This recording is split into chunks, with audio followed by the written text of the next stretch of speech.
Okay, Rich. Hey, thank you so much for being on the podcast today. We've been excited to have you. Well, thanks for having me.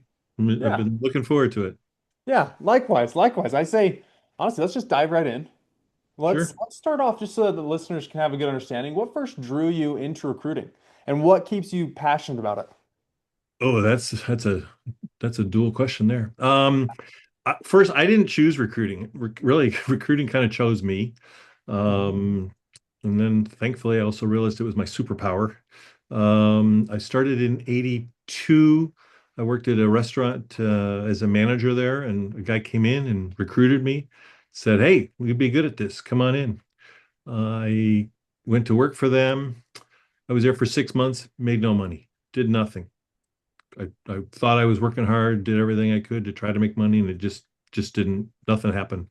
I went to well, not went to, but I was going to college at night to try to work on a degree.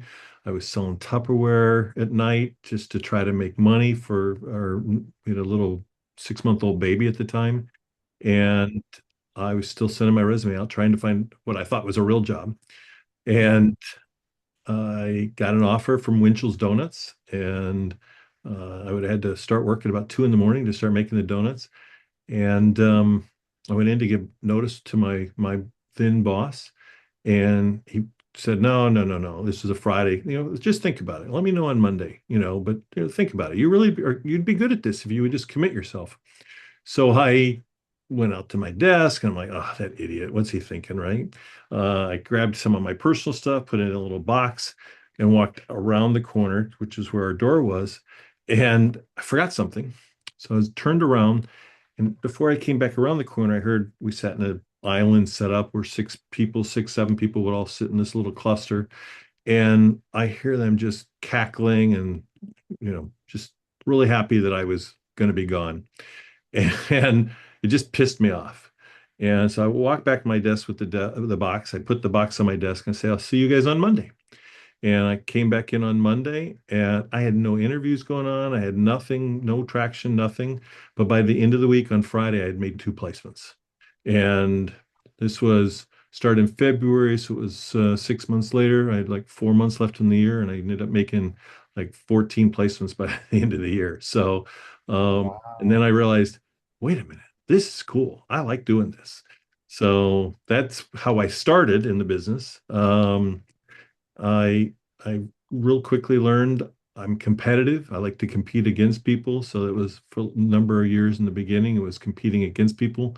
But then slowly I realized I just like helping people. I'm helping people with their careers. I'm helping people, clients obviously as well on their side, with their business, helping their business grow. So for me, it's all about it's a relationship building. I really have a strong cadence, daily discipline that I have.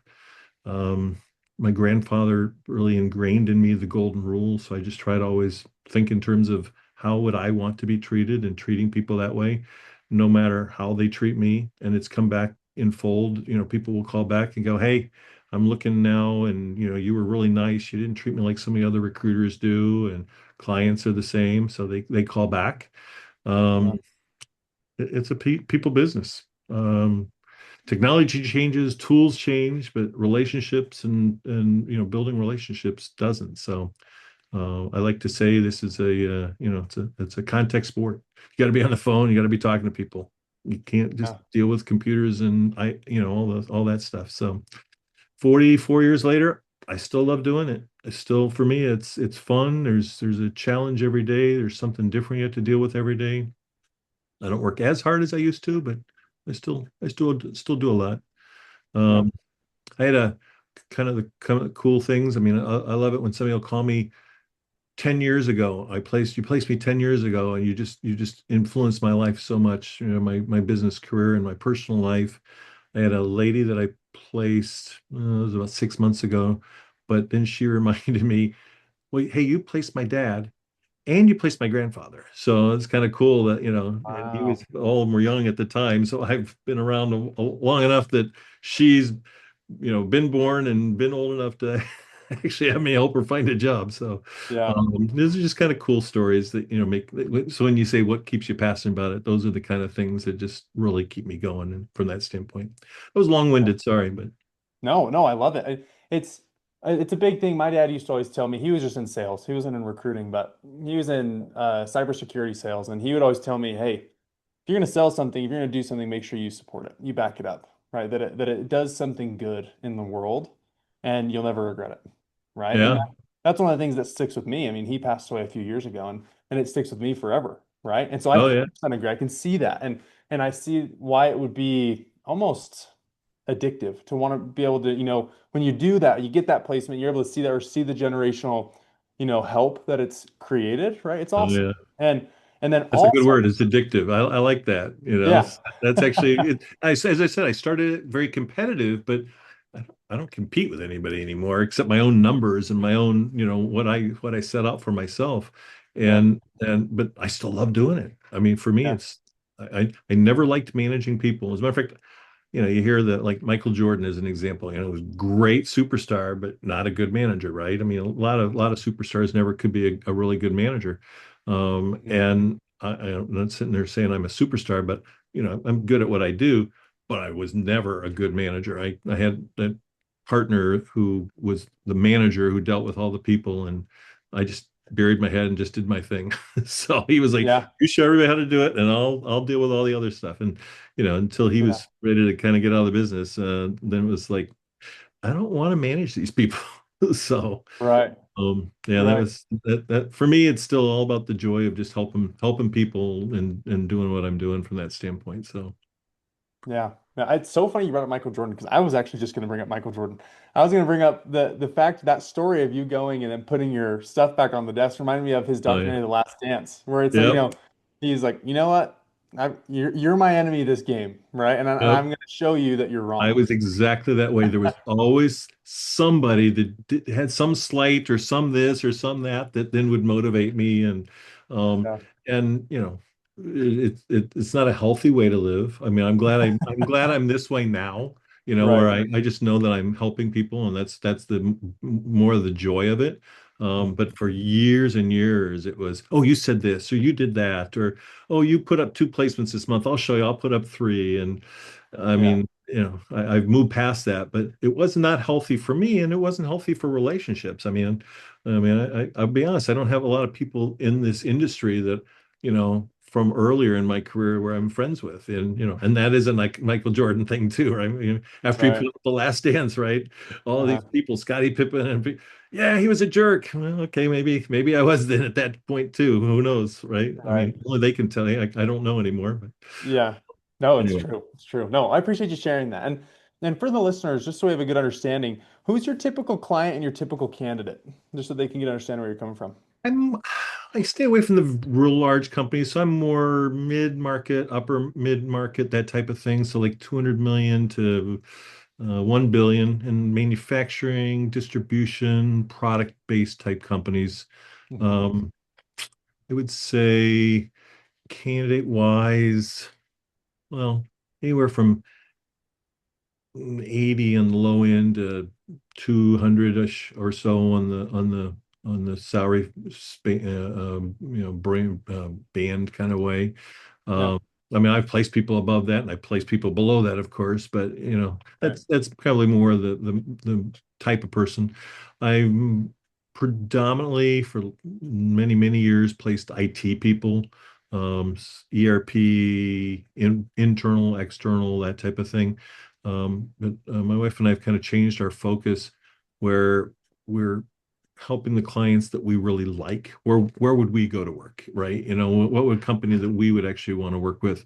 And if we find a good one like that, we let them know. All right, now think of us more as a boutique.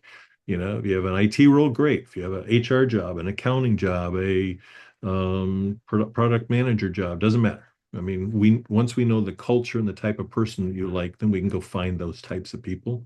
Hmm. Got one company right now. I'm working on an HR job, a production manager job, and an accountant job with them, along with an IT position. So, um, now I don't have to go find four different clients. I can make four placements at the same client, which is Yeah. nice from that standpoint. So more boutique now, but still primarily IT. I mean, IT is our bread and butter from that standpoint. I mean, I got Yeah. 40 years of contacts in my database for that.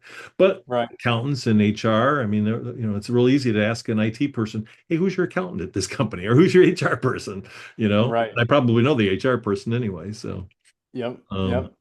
Well, so tell me this, if you don't mind me asking, what what is the most common mistake you see people make when they start the interview process? I, I I initially would say this from the client side, but it also can nicely turn onto the candidate side as well, which is people forget or don't even factor in. You hear the 80/20 rule. I use this for this. I don't know if it's exactly 80/20, but I mean, I use it from that standpoint.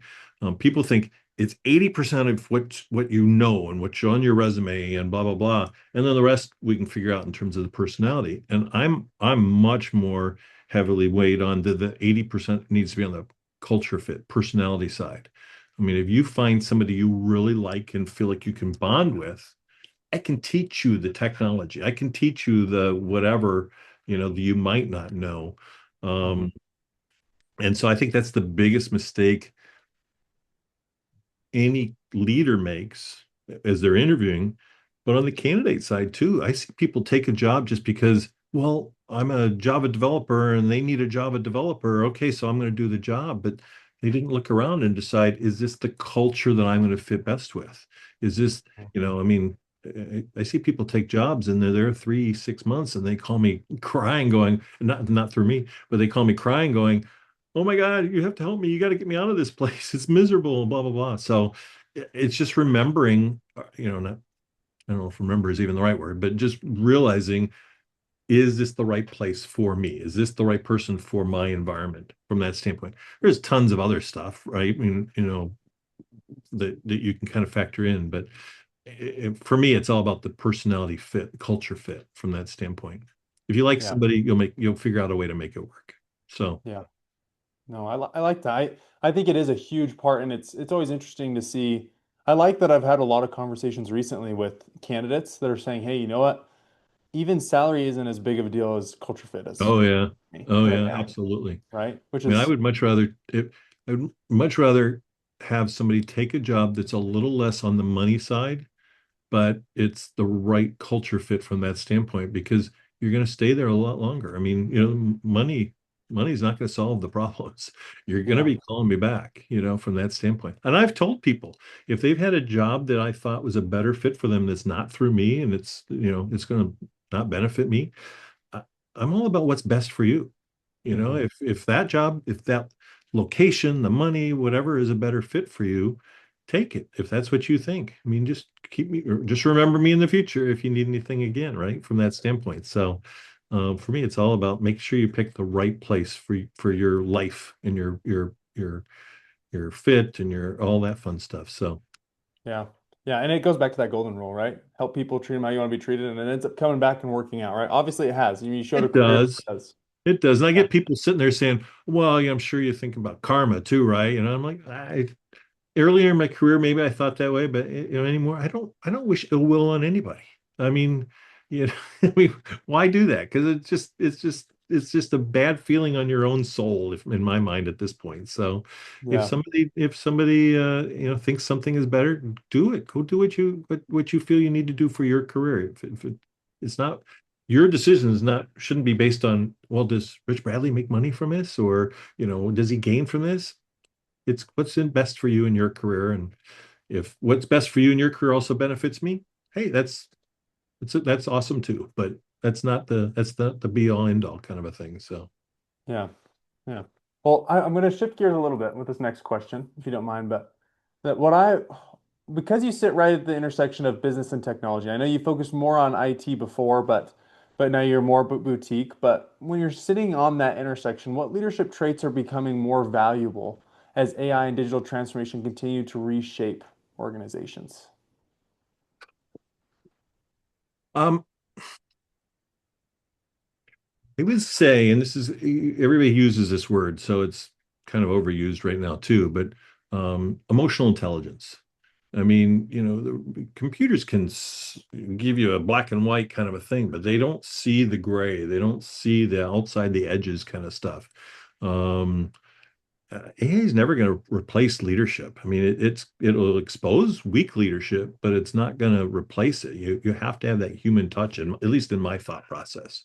Hmm. Um, AI is a great tool. I love AI. I mean, I use chat. I've used Gemini. I've used Claude. So I mean, I like them from that Hmm. standpoint. But if you get if you try to do everything through it, you lose the human touch in my mind. So I Yeah. don't know if that really answered your exact question, but that's what I think is the biggest um, issue that's going to, will be causing problems from that standpoint.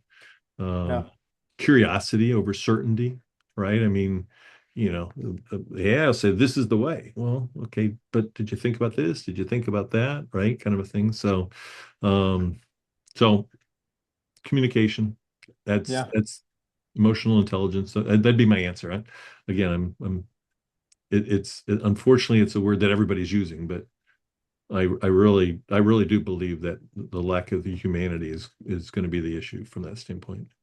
Yeah, no, I agree. And it's kind of the whole thought process of if you have a really great leader or a really well-versed person in any aspect and they use AI, it makes them extremely smart, even better, right? Even stronger. Oh, But absolutely. if somebody that doesn't, right, they're not emotionally intelligent and they're using AI, right? It's not going to replace those leaders, but it'll either help them or it's going to make them be way far behind compared to everybody else, right? Absolutely. AI can save you time. AI can save you from looking dumb, because some people just don't know how to communicate from that standpoint. But Mhm. it's going to get you in trouble if you try to apply AI to everything from that standpoint. So, Yeah, yeah, I agree. I agree. And I'm curious, and again, shifting gears a little bit, but for executives with strong backgrounds who aren't getting traction, what would you suggest they adjust, or what adjustments do you most often recommend? well, my first answer is get new tires. You'll get more traction Yeah. that way. Well, Joe's going to have a dad joke or two. Yeah. Um, but if you really think about it, if your car's not getting where you need to get to, and you buy new tires, in the winter, now you have better traction from that standpoint. People have to really look at reworking their resume, reworking their communication style, reworking their whatever. I mean, people are, you hear old dog, new tricks kind of thing, right? Mhm. People think, well, this is the way I've always done it. Why should I change? So a biggest piece that I think is adjusting to today's technology to help you with whatever your problem is, right? I mean, if you're a client, use technology to find you a candidate. If you're a candidate, use the technology to help you find something. One of the pieces that I've been using now for the last several months that my candidates have loved is I say, all right, take the job description, take the person that you know you're going to interview with, put them both into chat, Gemini and Claude, whatever one you use, and Mhm. say, what is this person's likely questions that they're going to ask me? What is this person's personality style? These AI tools are so good now. Unless the person didn't really write their own LinkedIn page, you can find out where on the Briggs Myers chart that this person probably is just because of the way they wrote their LinkedIn page.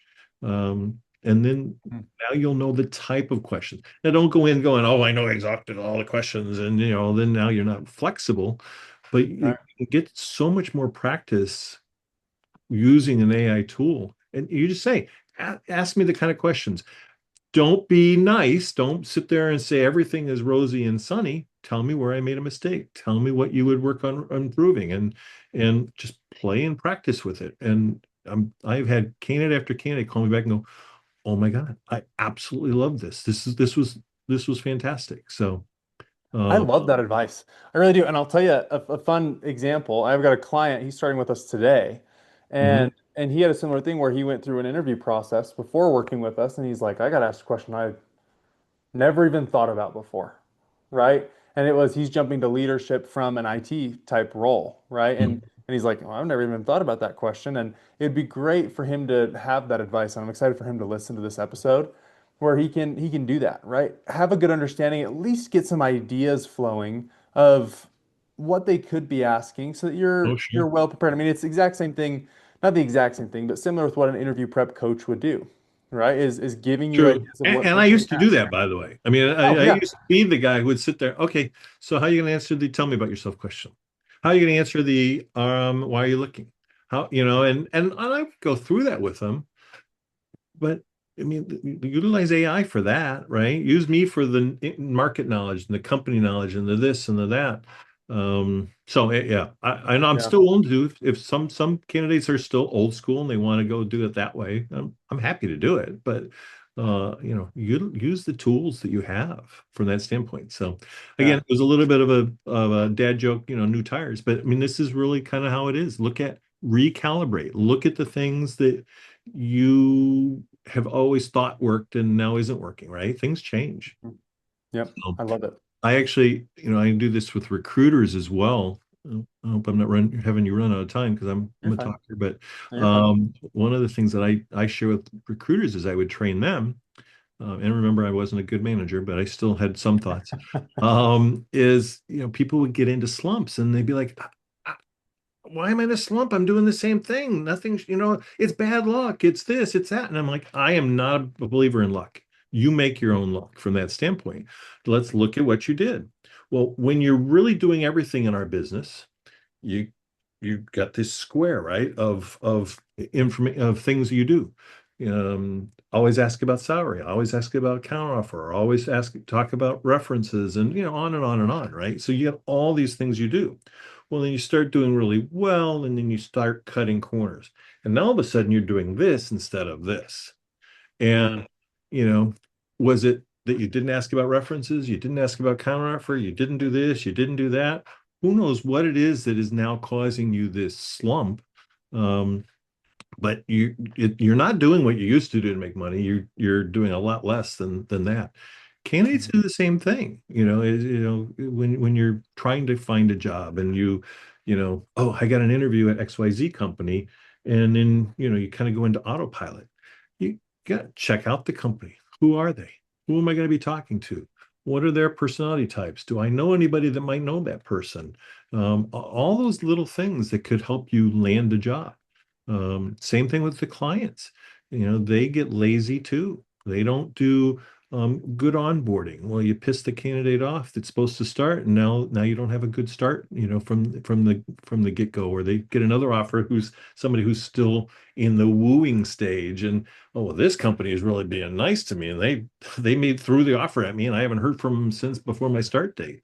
I mean, there's mhm, just so many things that clients do, candidates do, and then recruiters do that all of a sudden now you're in a slump and you don't get the person started and the person doesn't want to go to work there anymore or whatever, right? Kind of a thing. mhm. Um, Yeah. it's a long-winded way of saying, but just be willing to change and always reevaluate all the things that you do because it's not luck. In my mind, it's not luck. Yeah. It's that you just didn't do something that you should have done, kind of a thing. So, Yeah, I agree. I think it's really similar to my wife and I have a goal and mindset this year, just being intentional. We've been talking about it for the last, couple years of, a lot of people just aren't intentional. You got the technology, go into an interview. If you're intentional with it, you can know a lot. You can know a lot, be mm, prepared, or you can do a quick 5-second search right before, and then you're just in a rush and you're flustered and you don't have the information. But it's yeah. kind of creating a divide with the amount of technology, the amount of information we have, where you can really be intentional with how you spend your time, who you talk to, how you approach your job search, how you approach your interview prep, or you can push it all aside and try things that just don't work anymore, right? And passively do it. My wife and I have this similar. Our word this year is optimize. Hmm. So, Yeah. use technology that, is there to make our jobs easier, but at the Mhm. same time, still have that personal touch as well. So Yeah. that's what's ours. Ours is a little different word, but same kind of thing. Yeah. How do I incorporate that into what I do? An intentional incorporation, if you will. So I love it. I love it. I love it. Well, let's say this. So there's companies that are often saying there's a talent shortage, but mhm. there's work directly in the market every day. But you work directly in the market every day. Sorry, I read that question wrong. Let me start over with that one. So, so that you can actually know what I'm saying. So companies often say there's a talent shortage, but when you're working directly in the market every day, where do you actually see the biggest disconnect between employers and candidates? What I'm going to do employers and themselves is they have champagne tastes and beer budgets. Basically. I mean, Hmm. they say they want this purple squirrel who knows everything, but they want to pay him a 2015 salary instead of a 2026 salary. Hmm. So there's a misalignment from that standpoint of what they want versus what they're going to really get in the market. Hmm. Um, Candidates are the same thing, though. I mean, candidates have that misalignment as well, where um, I want remote role, right? Well, okay, but companies are right now they're trying to ratchet that back, right? They're trying to get people back into the office. Hmm. Um, Now you're giving yourself limited options in terms of jobs from that standpoint. Well, I think my worth is 200,000. I won't take anything less than that. Well, okay, but what if you think about this? Maybe that $180,000 job, maybe they have both a bonus and a pension plan. That's valuable. Keep yourself open to potentially other things. Just because somebody 2.5, 3 years ago was willing to give you 200,000, it's a different market right now. I mean, just look around. It's totally different market right now. So it's just digging your heels in on both sides, both the candidate side and the client side of this is what I want, and I'm not going to compromise. There's always some middle ground that you can kind of figure out. I just had an offer yesterday, and um, sorry was the same as what he was making before, but unfortunately he's been out since September. Yeah, kind of had to do the reminder. Okay, well, you're currently at zero. You're not at the number you think you are. Um, Yeah. and let's see what else can we add to the package that will help you. We got him an extra week vacation. Well, you do 200,000 divided by 52. Each week is worth $4,000, right? Well, there's your Mhm. $4,000 right there that is on top of your salary that you're going to get. So it's Mhm. just make sure you think creatively. How can we make this work instead of, they're trying to slight me and I'm not interested in them anymore. And it happens on both sides, the clients and the candidate side. So just Yeah. getting people both sides to figure out how can we make this work. Yeah. Yeah, Did I'm they sure it's answer a that fun question? tango that you have to do. No, it was perfect. Yeah, I mean, Okay. it was great. The market balance and I love the champagne taste and the beer budget. I mean, I see that all the time. We did that.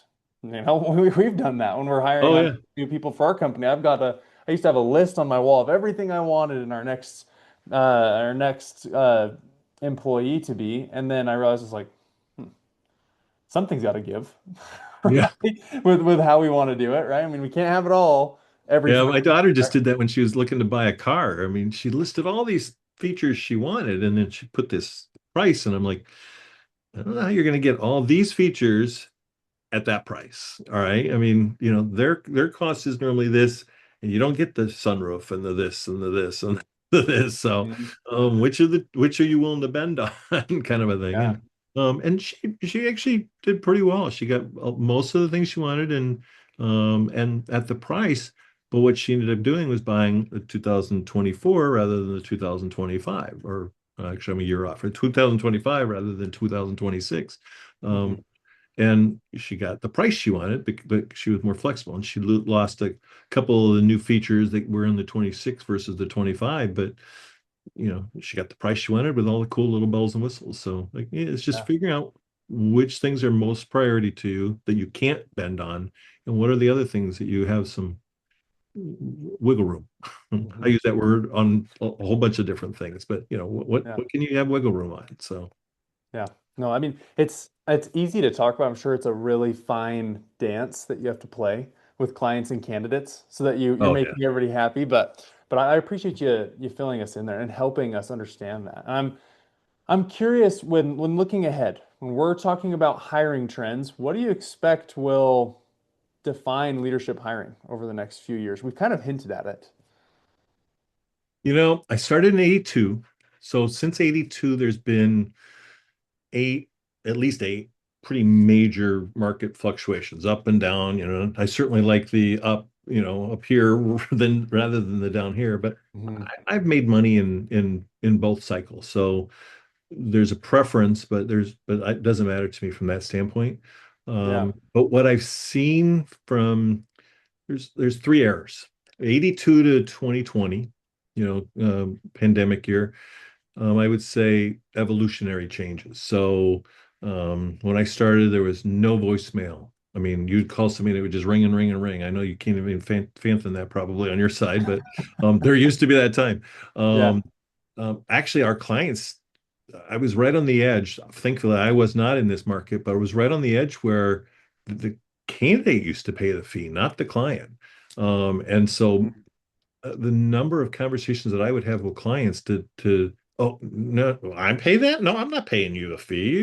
You get the candidate kind of a thing. So Yeah. so it was a total change of thought process from that standpoint. But it was evolution, is the changes that happened.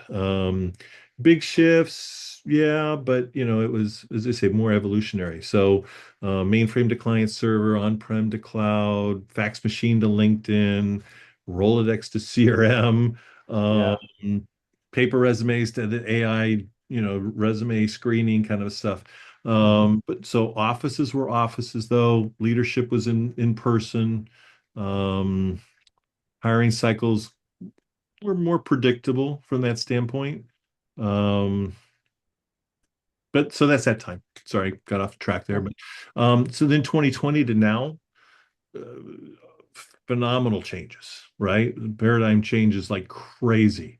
Um, Remote, hybrid, overnight became normal. Onboard, interviewing somebody on the computer and hiring them. All I've seen you by video here. You've never seen our office. We haven't met face to face, flesh handshakes, nothing, right? Mhm. So onboarding was never ever done that way, right?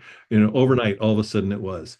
Um, Massive salary recalibrations during this time period. Some of it was because of the laws that states put in where you can't ask somebody's salary. So candidates could kind of, take advantage of that to a certain extent. Although, clients for years were taking advantage of that. So it's nice that the candidate finally had a chance at that. Yeah. Speed became just critical. Before it was just nice, but it was just instantaneous kind of um, needing to process, needing to, do things and whatnot. So um, companies had to rethink where work happens, um, how fast to do hiring, and really just understand what flexibility really means, right? I mean, what do you mean I'm not going to be able to see the guy and make sure that they're working every day? No, you can't do that. You just get to trust that they're working, right? Kind of a thing. All right.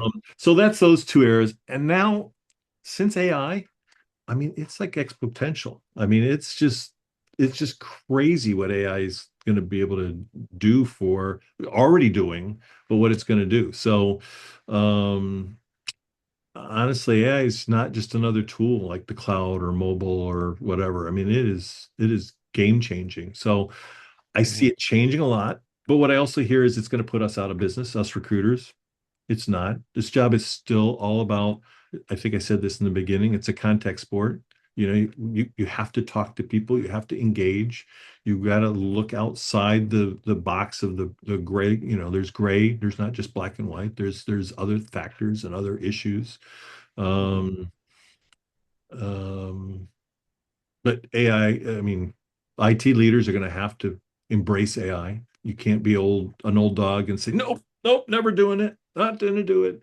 You got to be open to it. You've got to use it to your advantage from that standpoint. There are things that people are doing that I don't agree with. um, on either side. I mean, companies have their um, bots that a resume comes in and I'm looking for three buzzwords. And if it's not on the resume, next, and then they throw it out, right? They never even look at it. Um, Mhm. that's not right.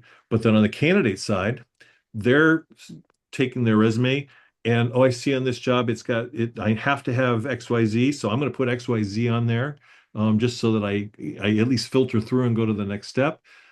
Well, do you know XYZ? Well, no, I don't know it, but I can learn it. Well, don't lie. Don't say things that aren't true, right? I see it all the time. I get somebody's resume. I'm like, oh, okay, so where did you do? Where did you do? I don't know why I'm picking Java development again, but where'd you do Java development? Well, I never did, but I had this language, and I know that's similar. Well, don't lie and say that you've got something. And now I'm seeing people, seeing articles on people. I personally haven't seen it yet, although when I tell you the story, you'll know why I haven't seen it. They're putting in the lines of white the text so Mhm. that it doesn't show up, except the computers see it.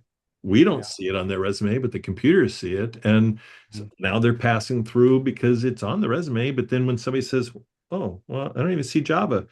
Well, it's because it was hidden. You didn't see it, kind of a thing. Right. So again, there's a lot of things that they're doing that I don't agree with on both sides. Um, but that's no different than when I first started and people would, get a resume.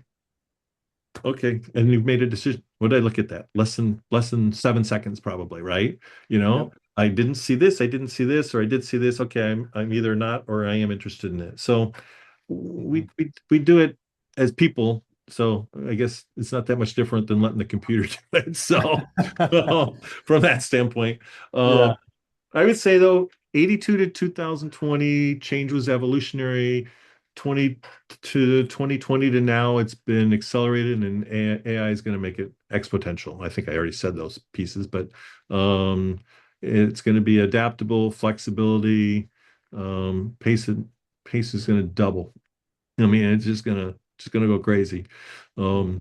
I don't know how much longer I'll be able to keep up with it, to be honest with you, because I am that old dog. So, as I said, our word for this year is optimize. Uh, how people will say things, and I'm like, it's like way over my head. I'm like, I don't have a clue what you're saying on that. So, Yeah. um, use this software to do this and do that. And I'm like, what does that mean? So, Yeah. Yeah. No, I appreciate all the insights because it's helpful to know what you see, how you've seen the shift. It's fun to look from, 82 or in the 80s to now, right? And see how it's changed. And so that people can look at, okay, that's a good point. Maybe they'll look at it and be like, I haven't looked for 15 years. Because I have conversations with people that'll say, I haven't looked for 15 years. I'm like, okay, well, let's talk about what the market looks like right now. Let's talk yeah, about what not just the market, but just the what a resume looks like right now, or what yeah, LinkedIn needs to look like right now. Where are recruiters spending their time? Where are, hiring managers spending their time? I love that you said less than 7 seconds because last stat that I read from a study was 5 to 7 seconds is the average yeah. time somebody spends to read a And resume. I fell prey to it. I did it. I used to do it. I Yeah. still do it to a certain extent. I mean, people You think don't have I'm, a degree. yeah, Sorry. Company said it. You have to have a degree. I'm not even going to look at this resume. You don't have a degree. I mean, yeah, now another job comes up that's similar. I'll look at it again if they don't care about the degree. But yeah, if their company's not going to hire you. I'm like, I right. can't help you, right? Kind of a thing. Yep. So, uh, Yeah. it it's an interesting world that we're going to be moving into. And I think we're already there. I shouldn't say moving into, but Yeah. it's definitely you got to be able to be quick and process fast. And so I said, I mean, got a little slower brain here on my end right now. So we'll see how well I keep up. I think you're doing awesome, Rich, and I Well, appreciate you. thanks. I appreciate you taking time. I mean, it's great to learn. I mean, you've obviously got a great background with everything here and in recruiting. You know what you're talking about, and so I appreciate you taking time for our guests or for our listeners. And I'm curious, what's the best way for potential clients for you, potential candidates to learn more and follow you? TeamBradley.com. That's me. On LinkedIn, Rich Bradley. There's some other Richard Bradleys, but if you do Rich Bradley, you'll find me. Mhm. I'm all about conversations. I doesn't matter to me whether you're a placement today or not. I'm all about relationship building. So if anybody has any questions, problems, need something, give me a call, shoot me an email. I'm here. Perfect. Perfect. Well, thank you so much, Rich, and hopefully we can have you on again. I appreciate your time. Hopefully you have a good weekend. Happy to. I only gave you about 20 years of my story, so I have another 24 that I can share. Good. Perfect. That'll be a new episode, right? Thank you for your time. Yeah, no worries.